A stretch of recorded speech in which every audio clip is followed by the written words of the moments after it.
Welcome back to the channel again. We're straight back with the John Cooper Works Mini and straight into preparing the new engine for fitting straight into the car before I forget where anything goes.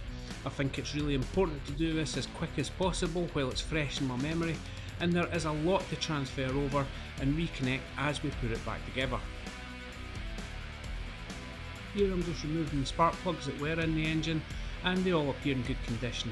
Just going to then stick the camera down just to have a look, just to make sure the engine's not the same as the one we removed.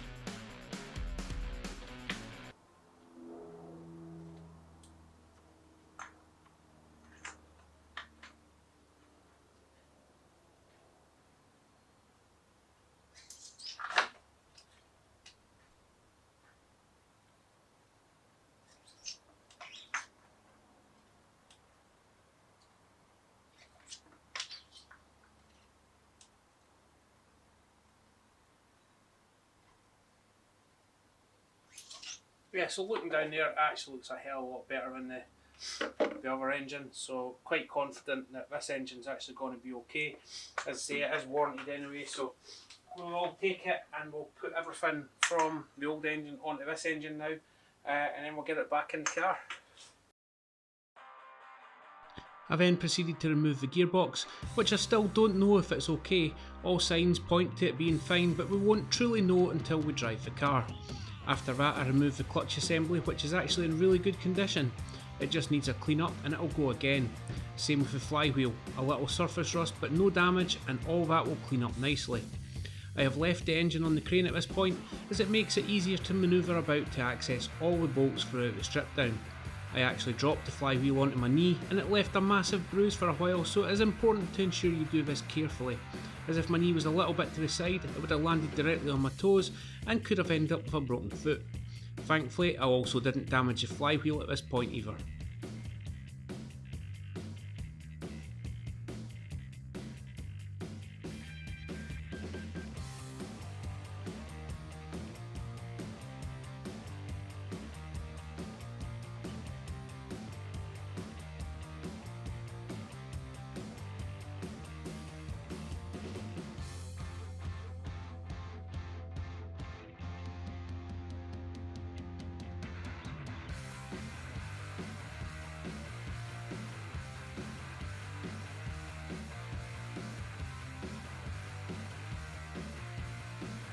The gearbox thankfully isn't that heavy, so I can just lift that off by hand and then just move it to the side safely while I remove some more stuff.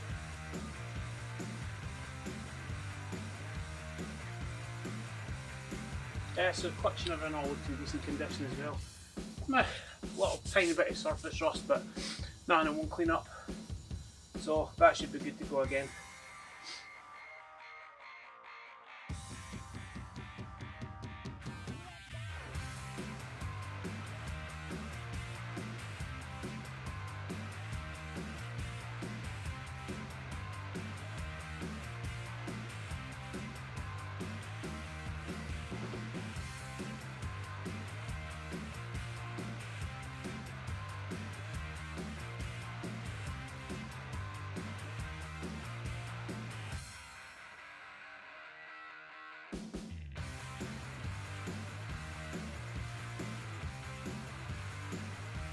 Removal of the clutch is just a number of Allen head bolts around the outside of the clutch plate, and then the flywheel is also only bolted to the crank with 8 bolts. An impact gun makes short work of removing them. Once I took these off, I got a brass wire wheel and cleaned all the surfaces, removing any surface rust or dirt from it being exposed to the water. There was a little evidence of muddy water in the clutch assembly, but with a quick clean and spray of brake cleaner, it came up like new.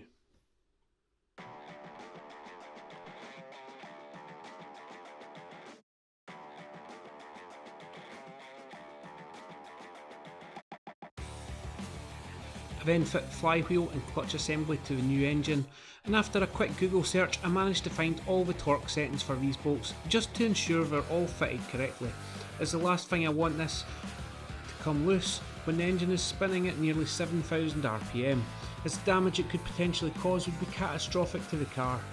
I don't actually have a clutch centering tool, so I fit it as close to the middle as possible and measure the gaps just to ensure it's going to let me reinstall the gearbox back on properly. And remember, if you don't get this back centre, it's just not going to let you put the input shaft of the gearbox back on through the flywheel.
So that's the clutch fitted. I don't actually have a centering tool, but that is absolutely in the middle, just moving it about just before I tightened it up there.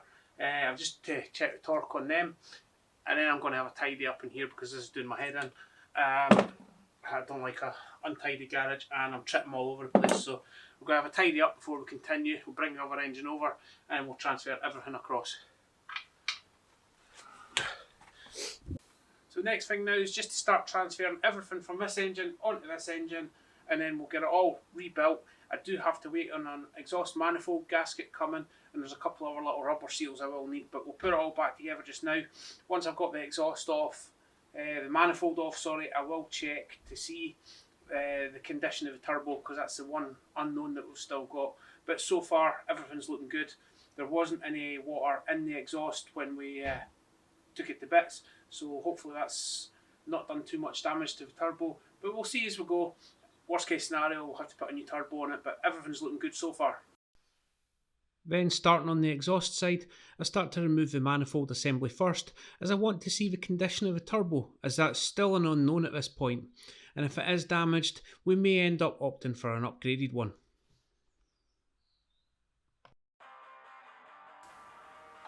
Yeah, there's a little bit of water on the inlet to the turbo, so we'll have to double check that.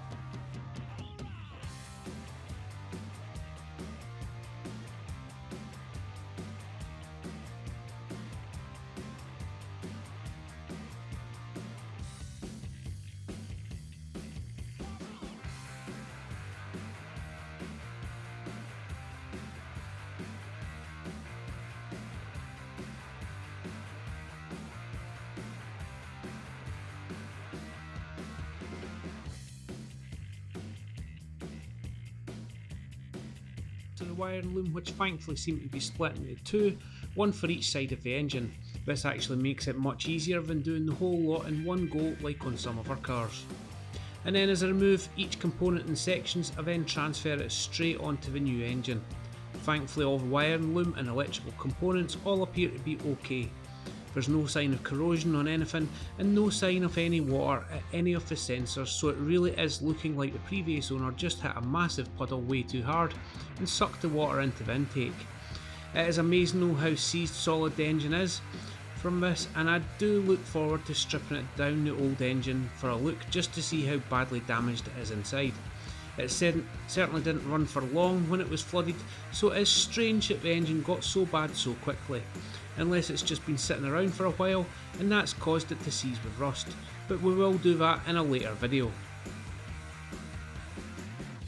Also, as you can see here, the turbo is free spinning, No signs of damage, water or oil in the turbo, and there's no play in the shaft, so that gets bolted back on with a new manifold gasket, and I'm also now confident that it has escaped any damage and will be good to go again.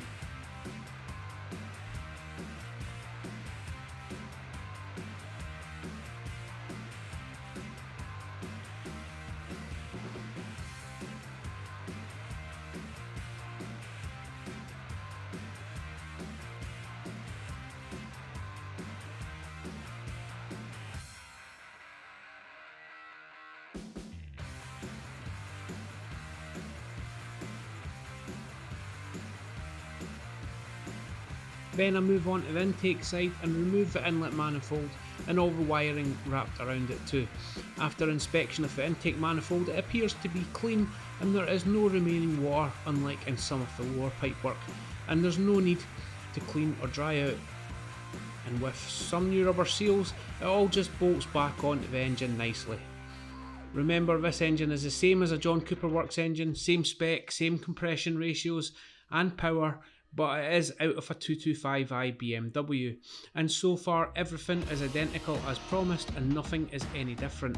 The only thing I've found different is there is one engine cover mount slightly different on the rocker cover, but if that's all, then I'm not worried about it. And so far, some good research has saved me around £1,500 on the build, as like I mentioned previously, there seems to be a mini tax on anything mini branded, and even though the main engine has the same part number.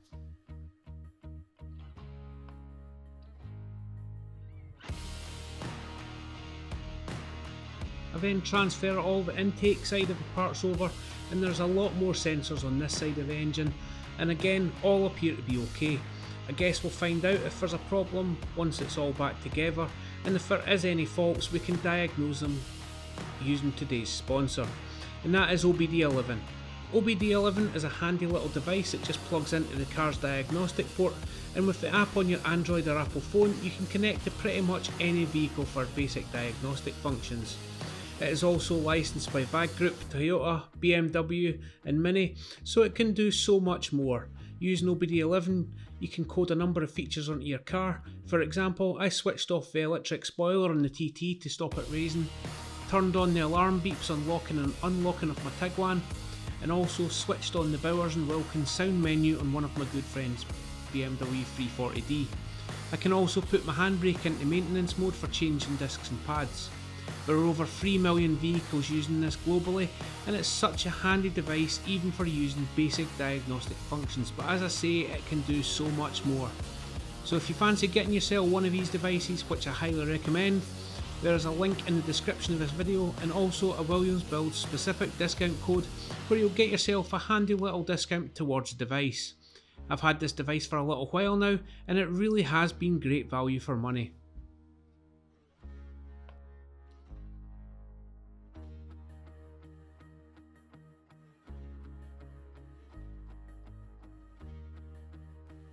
Then here I'm just putting the air conditioning pump, auxiliary pulleys and alternator back on the car. Again, all are untested and condition unknown, but all appear to be spinning freely without any problems. The only bit I don't know if there is any electrical damage, but again we can check that once it's back in the car, and although access will be tight to change them, it's not the end of the world if we do have to. The only one I'm going to replace straight away is the starter motor, as that's on the bottom of the engine and has almost certainly been submerged. Also, I feel it could be weakened due to the fact that it has attempted to start a seized engine a couple of times.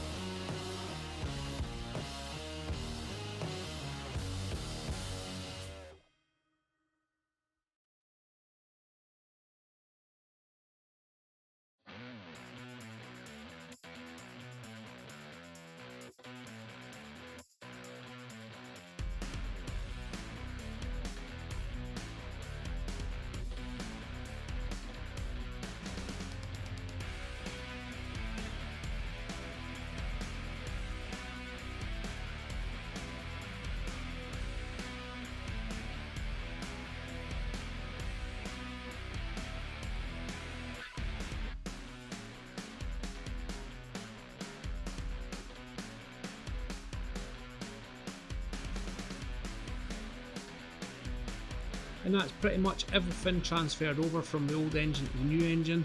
I still haven't put the spark plugs back in, and also the coil packs will remain out for now, but we'll leave that till we're going to start the engine. We'll turn it over without anything in first.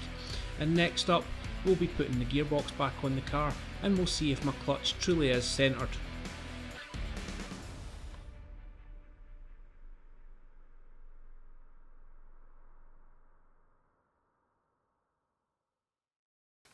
So that's everything transferred over to the new engine. It's just time to put the gearbox back on. Once we've got that back on, new starter motor on, connect up the last couple of things, and then put the engine back in the car. Hopefully the clutch is aligned, and hopefully we'll get it back in without any further issues. Don't really want to take it all off again, but if we do, I might have to go and get a clutch centering tool, but it does look to be pretty much in the centre, so hopefully we'll get it back on.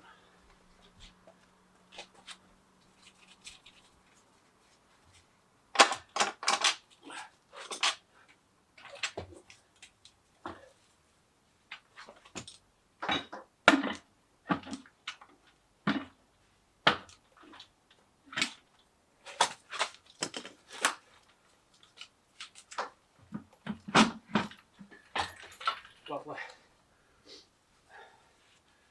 Thankfully that went on quite easy. Got it perfect. Just put the bolts back in now, and then we'll be good to put it back in the car.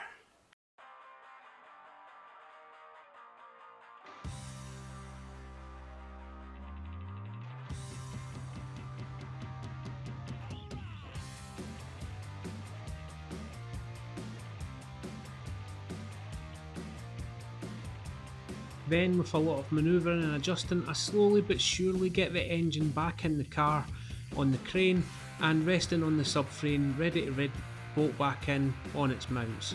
I do recommend a bit of help for this, but as Ryan was at school, I just persevered and got it in the end without causing any damage, and thankfully it wasn't too bad to do. The hardest bit was as the exhaust cat and down pipe were fitted, guiding that down to roughly where it should be whilst the engine was still at an angle. Thankfully it is a flexi pipe, but it just meant that I had to use pretty much every limb available to move more than one part at once.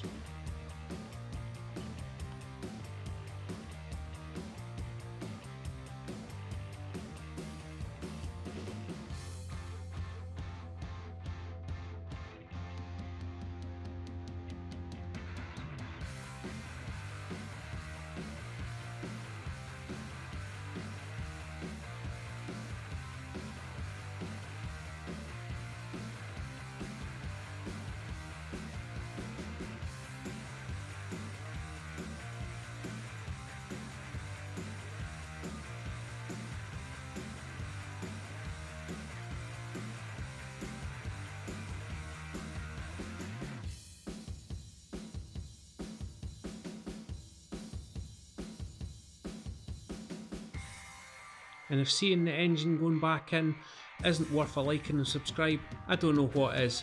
But please like this video, subscribe to the channel if you haven't already, and it helps me grow the channel so much.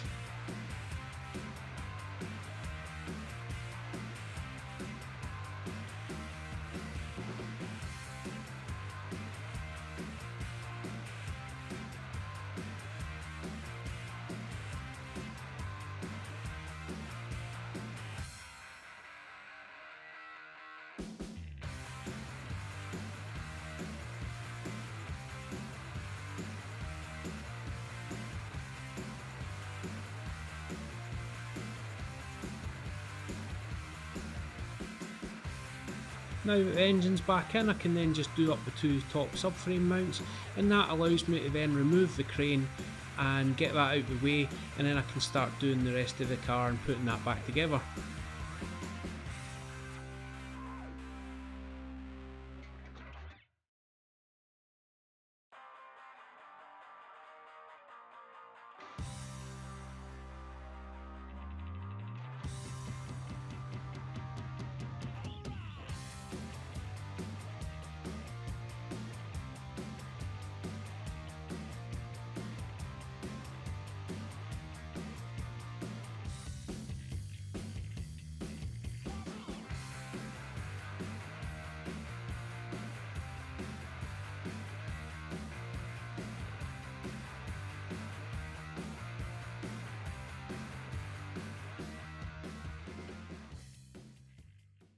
that's the engine back in on both its top engine mounts, so now we can start rebuilding the rest.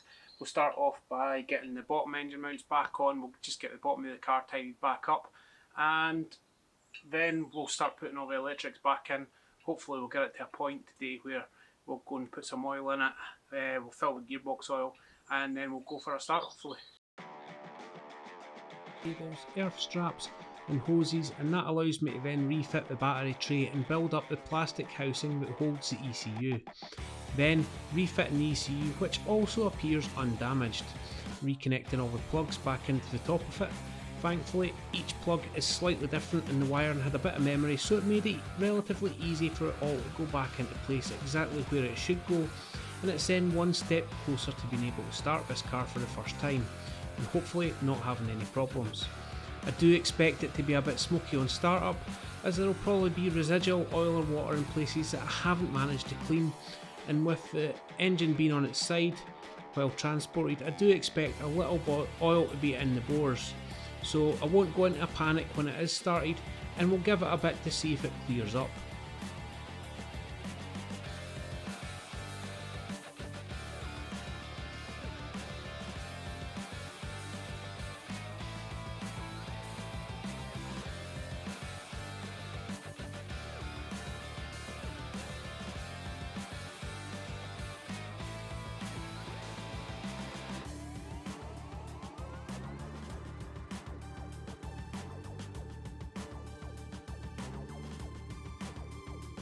Then it's back on with the rad pack and intercoolers, connecting all the hoses back up just to make sure they're all back in place properly.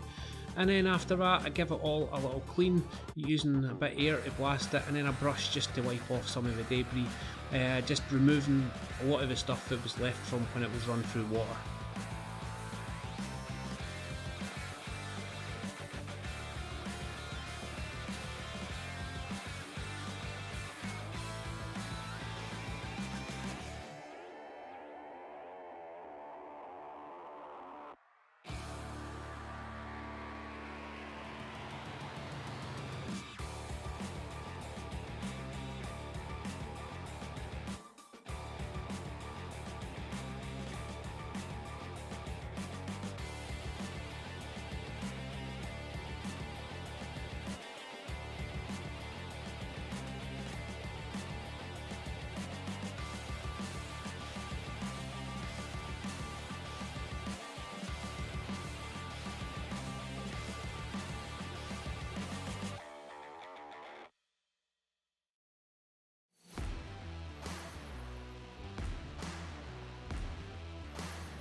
Before I reconnect the battery, I want to refit the crash bar and then refit the crash sensor along the front.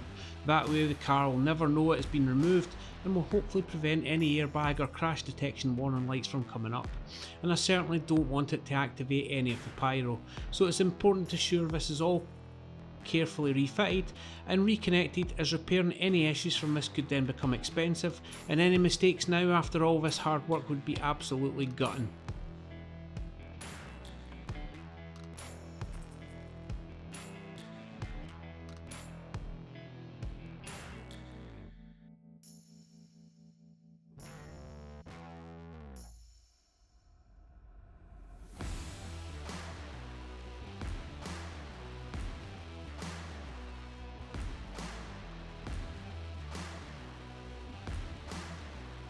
Then with this all refitted, it is pretty much time just to put oil in the car, put some gearbox oil in.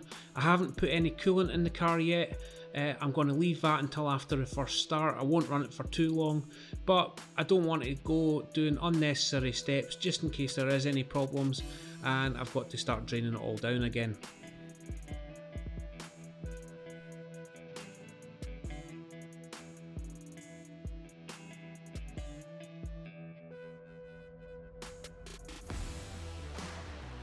So that's the car pretty much built as far as I'm going to take it just now. Next thing is put oil in it, and then we're going to give it a turn over. We'll try and start it after that. The Mini then takes 5 litres of brand new 5W30 engine oil, and I've also put 2 litres of gearbox oil into the gearbox using a large syringe. So once this is in, it should be time to turn the engine over.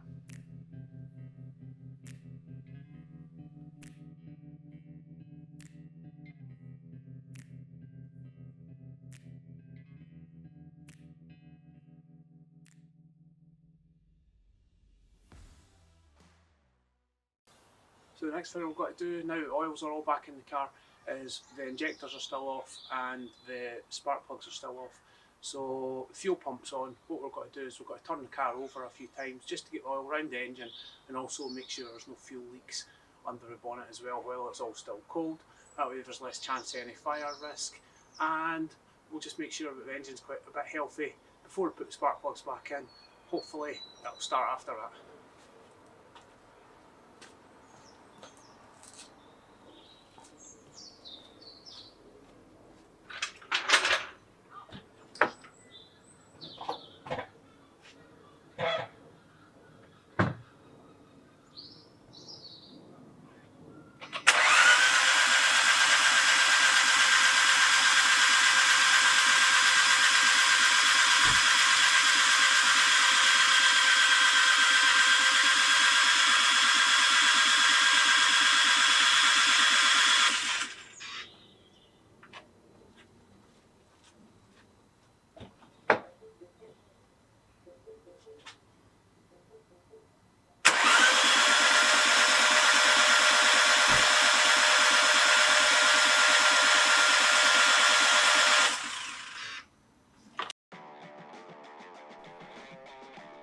Now I can reconnect all 4 injectors and then fit the spark plugs from the original engine, as they were perfect after a little clean.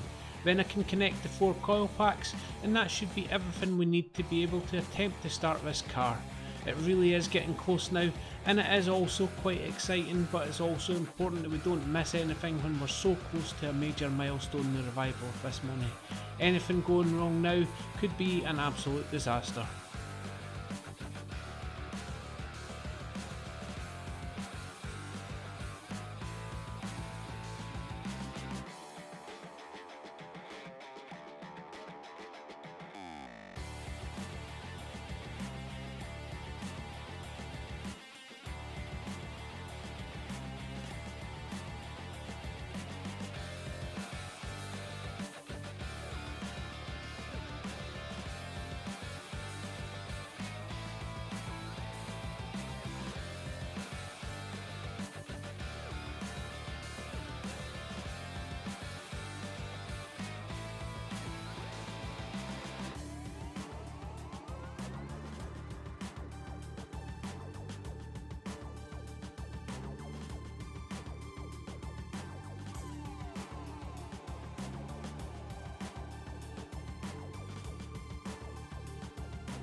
Okay, so that's everything connected back up. We won't run it for too long because there's no any coolant in the car yet. Also, the exhaust is not connected, so it is going to be loud. So here goes.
So that's good, I'm really happy with that. That started perfect first time, there's no misfire, it's running all 4 cylinders.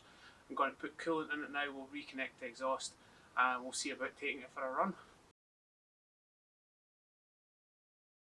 With the engine now running, I can also refill the coolant to check for leaks and run it for a little bit longer.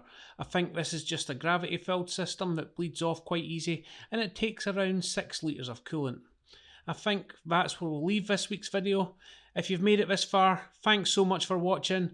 Don't forget to like and subscribe, and I'll see you in the next one.